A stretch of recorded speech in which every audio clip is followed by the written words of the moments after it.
మరో రెండు రాచబాటలు ముఖ్యంగా రాజధానికి సంబంధించి సిఆర్డిఏ కూడా ఒక కొత్త ప్రతిపాదన అయితే పెట్టింది. దీంట్లో అమరావతికి సంబంధించి డెవలప్మెంట్ గురించి కొన్ని ఇష్యూస్ అయితే ముందుకు తీసుకొచ్చింది. అంతేకాకుండా అమరావతిని చెన్నై కోల్కతా జాతీయ రహదారిపై NH-16 అనుసంధానిస్తూ మొత్తం 3 రోడ్ల అభివృద్ధికి చేయాలని రాజధాని ప్రాంత అభివృద్ధికి ప్రాధికార సంస్థ సిఆర్డిఏ యోచిస్తున్నట్టుగా తెలుస్తుంది. అంటే అమరావతి లోపలగా ఉంటే కనుక కొంచెం ఆ ఏరియాలు కూడా నేషనల్ హైవేస్ ని అమరావతి నుంచి తీసుకువెళ్తే NH-16 కి అనుసంధానం చేసుకుంటూ కొన్ని రోడ్లు గనక మనకి నేషనల్ హైవేస్ తో కలిపితే గనక అవి కూడా డెవలప్ అవుతాయి అనే ఉద్దేశంతో ఒక ప్రణాళిక అయితే తీసుకున్నారు.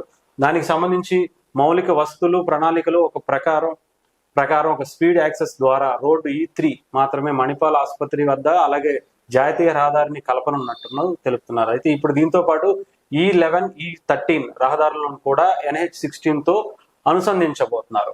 రాజధానిలో ప్రధాన రహదారి ప్రణాళిక తూర్పు నుంచి పడమర ఉత్తరం దక్షిణం గ్రిడ్ విధానాలు రూపొందించారు. తూర్పు నుంచి పడమరకు వెళ్లే దారులు E1 E16 వరకు కూడా ఉత్తరం నుంచి దక్షిణానికి వెళ్లే మార్గాలు అంటే ఈస్ట్ వెస్ట్ నార్త్ సౌత్ లో ఉండేటువంటి అంటే అమరావతి ప్రాంతానికి సంబంధించినటువంటి ఈస్ట్ వెస్ట్ నార్త్ సౌత్ అన్నీ కూడా కంప్లీట్ గా NH-16 కి అనుకునే అంటే మళ్ళీ ఆ రోడ్లు కలిసేలాగా ఒక నేషనల్ హైవే తరహాలో భారీ రోడ్లను ఏర్పాటు చేస్తే గనక ఈజీగా డెవలప్ అవుతుంది. తద్వారా వేరే రోడ్ల నుంచి అంటే అటు గుంటూరు జిల్లా నుంచి సత్తెనపల్లి నుంచి వచ్చే లింక్స్ కావచ్చు, ఇటు తెనాలి లేదంటే ఇటు మన కొల్లూరు ఇటు సైడ్ నుంచి వచ్చే రోడ్లను కూడా కలిపితే గనక అటు నుంచి వచ్చే వాళ్ళందరికీ కూడా రవాణా సౌకర్యంతో పాటు డెవలపింగ్ కూడా ఎక్కువ ఈజీగా జరిగే అవకాశం ఉంటుంది అన్నట్టుగా చెప్పుకొచ్చారు ఆ సిఆర్డిఏకి సంబంధించి.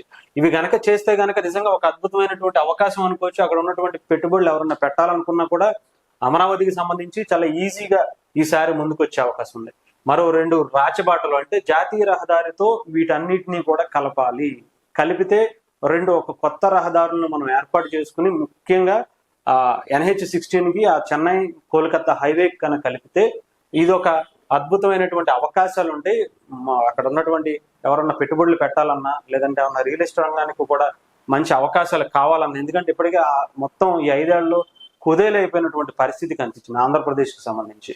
మొన్న కూడా చంద్రబాబు గారు కూడా చెప్పారు, ఒక ల్యాండ్ కొంటే గనక దానివల్ల ల్యాండ్ కొనుక్కున్నోడికి లాభం అలాగే అమ్ముకున్నోడికి కూడా లాభం, కానీ ప్రభుత్వానికి కూడా దానివల్ల లాభం వస్తుంది అని చెప్పి చాలా క్లియర్ గా చెప్పారు. అంటే దీనివల్ల ఎంతసేపు చాలా మంది అనుకుంటారు ప్రభుత్వానికి ఏం లాభం వస్తుంది, వీళ్ళకే వస్తుంది కదా, ప్రభుత్వానికి ఏం ఉండదు అనుకుంటారు. కానీ ఇక్కడ మనం దృష్టిలో పెట్టుకోవాల్సింది ప్రభుత్వానికి ఆ రిజిస్ట్రేషన్ ఛార్జీలతో పాటు ట్యాక్సులు కావచ్చు అన్ని రూపంలో కూడా వాళ్ళకి వస్తుంది. సో అటు ఇద్దరు లాభపడటమే కాకుండా పైగా మళ్ళీ గవర్నమెంట్ కూడా లాభం తీసుకొచ్చే అవకాశం కనిపిస్తుంది. ఏదైనా సరే అమరావతిలో పెట్టుబడి పెట్టాలి అనుకునే వాళ్ళకి ఇది కరెక్ట్ టైం అన్నట్టుగా నాకైతే అనిపిస్తుంది. సో ఎవరైనా పెట్టే వాళ్ళు ఉంటే కనుక మంచి ప్లేస్ చూసుకుని అయితే పెట్టుకుంటే బాగుంటుందని నాకు అనిపించింది.